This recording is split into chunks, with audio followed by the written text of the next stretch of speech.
Welcome to American National Women Speak. My name is Deacon Mary Hurley. The American National Catholic Church is an independent jurisdiction that embraces Catholic tradition while maintaining an inclusive approach. We provide a welcoming environment for individuals who seek a faith community that honors the teaching of the Catholic Church, but with a focus on social justice, diversity, and equality. The ANCC emphasizes inclusivity in ministry, offering full participation to women and LGBTQ+ individuals, and is committed to serving the spiritual needs of its members. And now, today's reflection. The devil made me do it. If you're old enough to remember the comedian Flip Wilson from the 60s and the 70s, he would use that catchphrase, "The devil made me do it," to avoid responsibility for his actions by blaming it on someone else. While it was used playfully, everyone knew that it didn't really exonerate him from making bad choices. The truth is, because of our gift of free will, nobody, not even the devil, can make us do anything.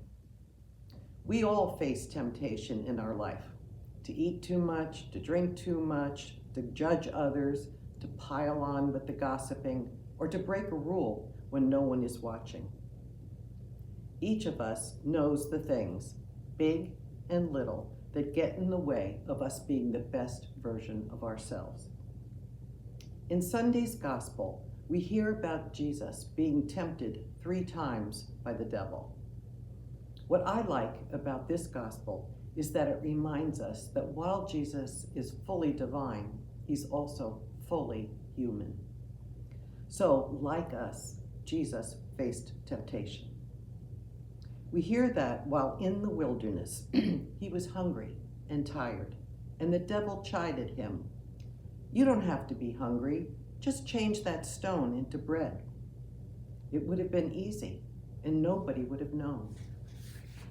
The second temptation was about power.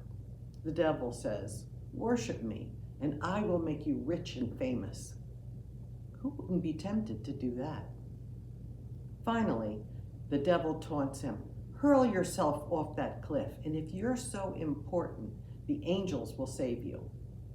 Wow, I might be tempted to do that just to show the devil how important I was.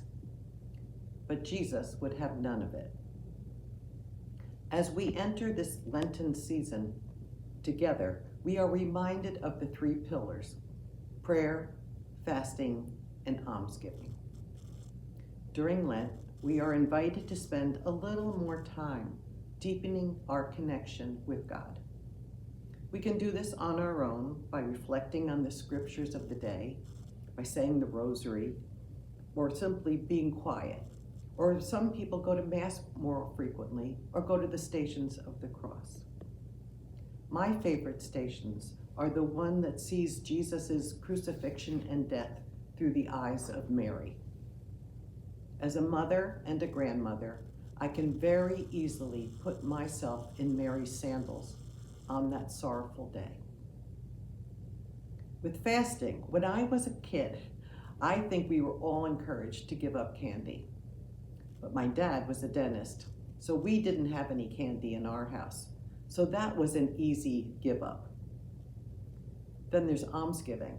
Since I wasn't giving up candy, I remember the good sisters suggesting that we give up chocolate milk in the cafeteria, and that we would put that nickel into a little cardboard box that went to feed starving children all over the world.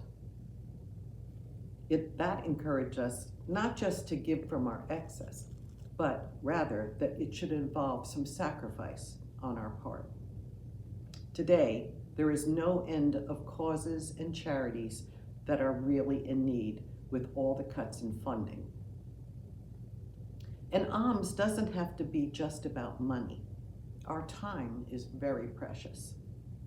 It could mean time visiting a sick friend, or handwriting a note to someone who's struggling, or maybe making a meal for someone.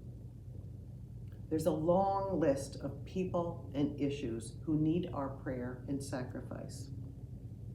This Lent, I'm thinking about Pope Francis and praying for his recovery. His Lenten message from a few years ago would go a long way in making this a better world. He said, "Fast from hurting words and say kind words. Fast from sadness and be filled with gratitude.